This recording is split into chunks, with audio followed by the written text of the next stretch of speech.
hablamos sobre la crisis de salud mental que estamos viviendo en República Dominicana, hablando sobre diferentes factores y educándoles a ustedes para que sepan qué hacer frente a diferentes situaciones. Y en esta parte, doctor Luis Ortega, yo creo que si me está escuchando gente que se relaciona comúnmente conmigo, pues yo en estos últimos días he estado hablando mucho sobre salud mental a la gente de mi alrededor. Si usted siente que está algo diferente, su conducta, vaya, busca una cita con psicología para verificar que ande todo en orden. ¿Por qué? Porque en uno de los casos que veíamos publicados en la prensa en estas últimas semanas de esta madre que decapitó a su niña de 6 años, usted veía en las redes sociales que mucha gente... Doctora en medicina. Doctora, daba clases, era docente universitaria. Sí, trabajaba en la parte laboral, ¿no? Sí, una persona cristiana. Entonces, militar. O sea, tenía todas las condiciones para tú decir... Y que el entorno de la doctora en cuestión, pues, señala que... Era una persona que correcta, bondadosa. Que actuaba de forma correcta. Exactamente. Entonces, a mí me gustaría, doctor, que pudiéramos educar a la gente que nos escucha de qué es lo que pasa a nivel cerebral cuando hay un trastorno de salud mental que pueda hacer que una persona con todas estas características, un ser humano ejemplar, bondadoso, empático, cometa una acción tan horrorosa, porque en las redes sociales usted veía a la gente diciendo, no, eso no es tema de salud mental, no, eso es un tema que no se puede perdonar. Pero hay un aspecto aquí de salud, doctor. Hay que entender a la gente, porque la gente se sentía muy identificado y emocionalmente impactado por la forma en que murió la niña. Pero yo decía, cuando pasó el evento, yo creo que fue 1 o 2 días que coincidencialmente estaba hablando en uno de los programas, que evidentemente esa señora tenía un episodio delirante, un episodio psicótico. Y en ese momento... uno de los comunicadores dijo que no, que eso fue premeditado, que incluso alguno dijo que tenía problemas con el esposo. Yo le decía, mire, aunque tuviese problemas con el esposo, eso de esa forma, incluso si fue premeditado, evidentemente tiene un contenido delirante, porque la forma en que lo hizo lo expresa, ¿no? ¿Cómo podemos nosotros entender por qué delirante? Cuando hablamos de ideas delirantes, una voz le dijo que Dios le llevara la cabeza, por ejemplo. Déjame explicar. Hay una cosa que son las alucinaciones y otra cosa que es el delirio. Las alucinaciones son lo que nosotros tenemos cuando hay una alteración de la percepción en los sentidos, vamos a decir. Escuchaste, viste algo, sentiste algo, olfateaste algo, ¿no? Incluso el alteración gusto de los sentidos. De los sentidos, pero solamente de los sentidos. Okay. Entonces, cuando hablamos de ideas delirantes, ya viene un contenido de delirio. O sea, no es solamente los sentidos, sino que tú tienes una idea que incluso puede ser vista como real de que hay una alteración de la percepción general, vamos a decir. Y una idea que no se puede contrarrestar con la verdad. Por poner un ejemplo muy grande, nosotros hemos tenido muchas personas en nuestro entorno padecen de un delirio celotípico. ¿Por qué? Porque siempre están pensando que su pareja le está engañando. E incluso tienes pensamientos psicóticos o micropsicóticos de que le suena el celular, de que oye a otra persona hablando de esa otra persona, y todos esos episodios son microexpresiones de lo que es la psicosis. Y en ese momento, cuando llega un periodo desgastante, infuncional, y entonces ya sí comenzamos a hablar de la patología en sí. Mientras tanto, solamente son rasgos o síntomas. Y eso es muy común. Pero también está el delirio paranoide, ¿no? De la gente que cree que le están persiguiendo, que le están haciendo daño en el trabajo. Todo eso son contenidos delirantes, porque cuando tú hablas con esa persona y le dices, eso no es real, ellos no lo entienden. Ellos siguen creyendo que es real. Y ahí es que está el sentido del delirio o del trastorno delirante. En este caso, la señora en ese momento, durante ese periodo, pensó que la niña era el demonio y hizo lo que ella pensaba que en ese momento iba a ser mejor. Incluso ella lo dice, y a mí me da incluso hasta pena cuando oigo a los comunicadores diciendo, no, porque ella está hablando muy bien. Ella no está hablando bien, ella está hablando muy tranquila para lo que hizo, claro. ¿Entiendes? Y muy incoherente, incluso y tenía síntomas de psicosis de que estaba embarazada, y entonces habían otras personas diciendo que se estaba haciendo. La verdad es que y eso es lo bueno de buscar profesionales para ayudar sobre el tema, porque esa es otra cosa que decían muchos los comunicadores. No, porque tú no la has evaluado, tú no la has diagnosticado. No hay que evaluarla. Uno hace especulaciones de lo que hay, tratando de buscar la parte técnica. Si lo hace una gente que nunca ha pisado un consultorio, mejor que lo haga un psicólogo, un psiquiatra, que tiene mucho más base para poder llevar los resultados. María Grullón, psicóloga, clínica, forense. Tu parecer respecto de este mismo comentario, esta misma pregunta que le hemos hecho a Luis. ¿Qué piensas? Este caso evidentemente ya fue solicitado por el juez. Esta persona va a ser peritada, va a ser evaluada. María, antes que tú sigas, Sí. eso para mí es súper importante. Muy importante. No, pero ¿por qué aquí hay que esperar 3 semanas para peritar a una persona Y que debería peritarse? O sea, lo pusiste cerca.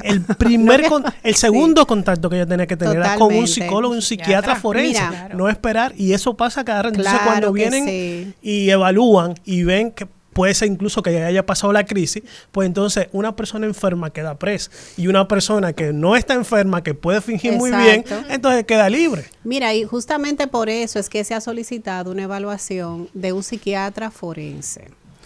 Porque parte de lo que pudiera presentar esta mujer como inimputable es justamente todos los antecedentes y toda la descripción que usted ha dado.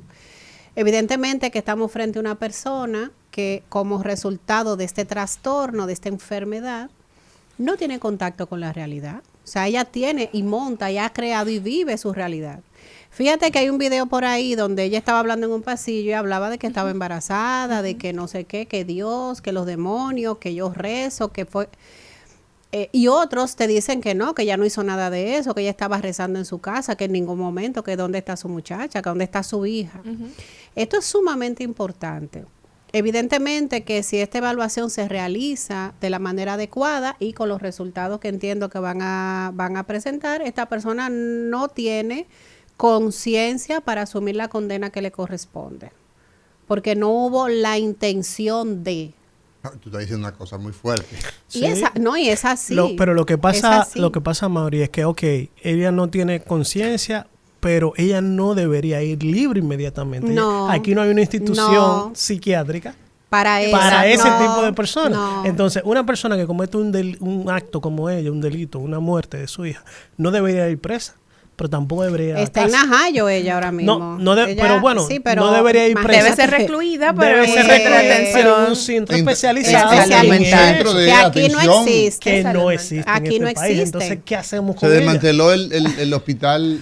Pero el hospital psiquiátrico tampoco. Que es Tampoco funciona. es un lugar- ambulatorio, es no un está almacén full, de- un almacén está de seres sobregirado. humanos. Sí. Deben haber, es que las cárceles, incluso cuando yo llegué al país en el 2013-2014, cuando creo que Domínguez Brito, Domínguez Brito, nosotros le presentamos un proyecto de que al lado de la Victoria hagan un hospital psiquiátrico de 20 o 25 camas, donde Uy, Un poco sea... más, un poco más lejos. No lo pongas. No, lo que quiero decir es que dan servicio a la penitenciaría, que son casi 7,000 personas, más tienen estos eventos donde no se sabe si fue una patología psiquiátrica o fue una patología Eso- normal. eso- ¿Dónde debería Vamos a ir ver, la persona? Vamos a permitir que María concluya. No, de verdad, Si me dejan. mira, y yo inclusive cuando le doy, porque soy docente, y cuando analizamos ese punto de que presentamos casos con estas características, los muchachos dicen, profe, pero ¿y para dónde no?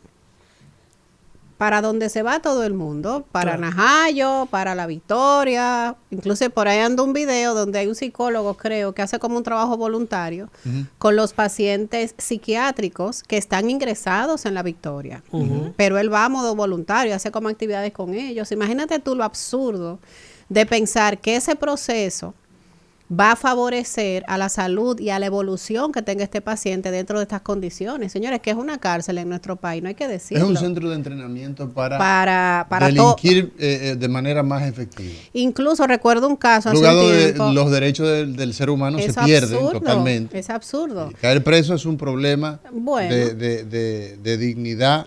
Las personas que padecen la privación de libertad lo saben. O sea, Es caer que preso, salen dañados de ahí. así o sea. es un centro Entonces, de deformación. Recuerdo un caso de una señora que guardaba prisión hace un tiempo, acusada de haber matado a su madre.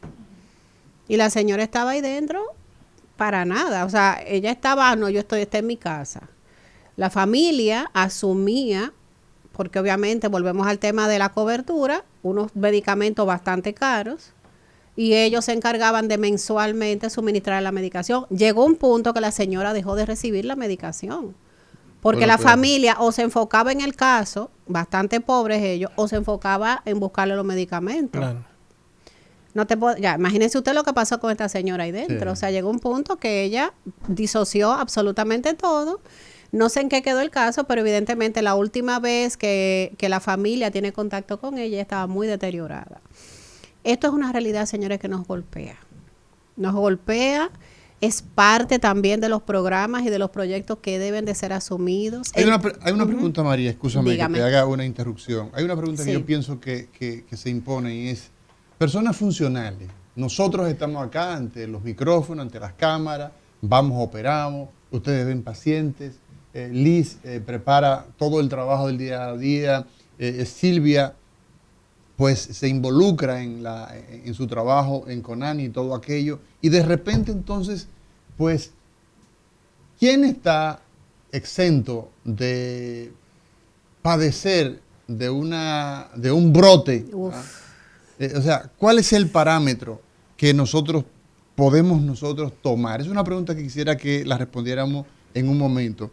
Y me gustaría ir contigo, Silvia, del papel que tiene la educación, la formación frente a la violencia que se ejerce con los más desfavorecidos, nuestros niños en este caso.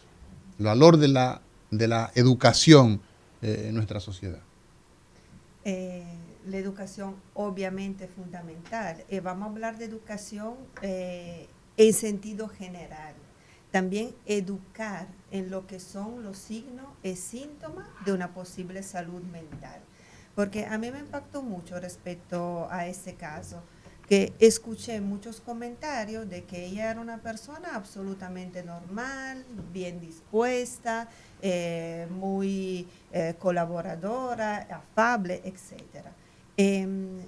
Pero yo entiendo que algún signo o síntoma debe de haber tenido en algún momento. Oye, hasta antecedente tenía. En el 2013, 2014, en el 2013 ella traía, tuvo ingresada con un episodio psicótico. No sé si el diagnóstico sería esquizofrenia, parece que eso era lo que decían, aunque no parece una esquizofrenia como una evolución normal de una esquizofrenia, pero definitivamente tuvo un episodio similar hace 10 años. Evidentemente que tenía un tratamiento propuesto. Exacto. ¿verdad? Y luego entonces que probablemente no llevaba. No, probablemente no. Según la historia que habla el abogado de él, tuvo un evento donde se tuvo que ir a Estados Unidos, no se pudo llevar los medicamentos a Estados Unidos y duró un tiempo allá, creo que fue 1 mes o 2 meses, sin medicarse. Entonces, cuando llegó aquí 3 días después, hizo el episodio. Ya. Entonces ya vino esa historia. Lo que pasó, ella tenía 1 mes sin medicarse. Más o menos, según dice. Ya.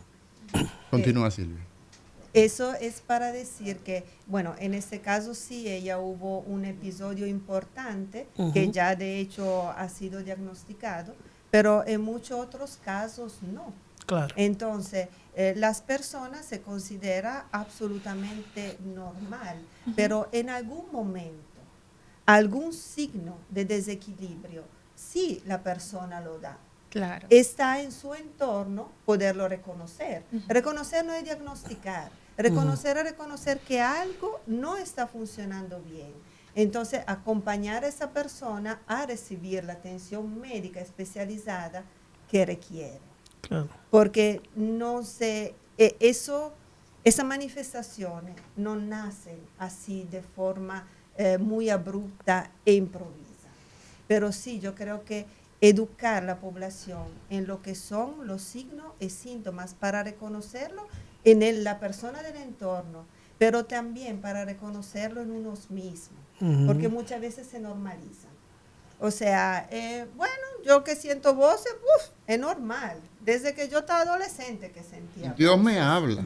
Dios Mi abuelo Ay, me ay, habla. ay. Pero, Mire, y ese tema es muy Mire, importante, doctor, lo de la usted ha dicho algo religión. muy grande, Y la déjeme salud decirle. mental. Ajá, vamos a ver, María, dime. Ese componente religioso, Ujú. de que yo veo esas personas que se me acercan, me dicen lo que yo tengo que hacer, El Señor me dijo que tal cosa. que tengo que amanecer, orar.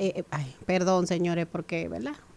Pero sí, amanecí, porque el Señor me dijo que amaneciera en el patio, hincada, en el medio del patio. Porque el Señor me dijo que dejara todo, que regalara toda la ropa y me pusiera un saco y me fuera a caminar en la calle hincada. No estoy exagerando. Doctor, usted lo sabe que eso es así. Mira, O sea, eso es así. el tema de la religión es muy complejo Es porque, fuerte.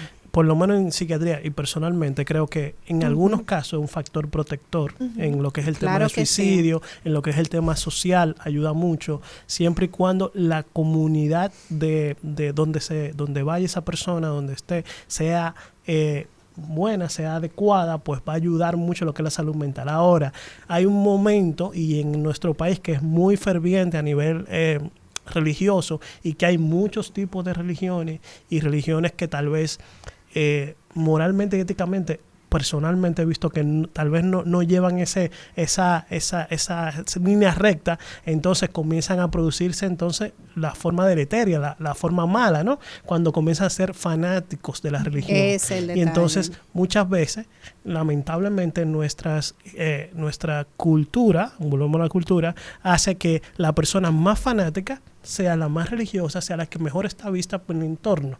Sí. Y eso hace que los pastores, los líderes de la iglesia, comiencen a, en vez de ayudar, a poner peor a pacientes que sean vulnerables, porque el delirio mágico religioso es un delirio frecuente en la psiquiatría. Y nadie deliria, nadie tiene síntomas de delirio de lo que no conoce. Yeah. Entonces tiene que venir de un contexto. Yeah. Por lo tanto, ahí viene la parte religiosa. Tenemos que irnos a una pausa. Cuando regresemos, entonces vamos a darle respuesta a esas cuestionantes que les dejé hace un momento. A quiénes de nosotros, bajo qué características nosotros podemos identificar alguna situación que pueda derivar en un brote como hemos visto en el caso que estamos comentando en el día de hoy en este programa sobre crisis de salud mental y la violencia infantil.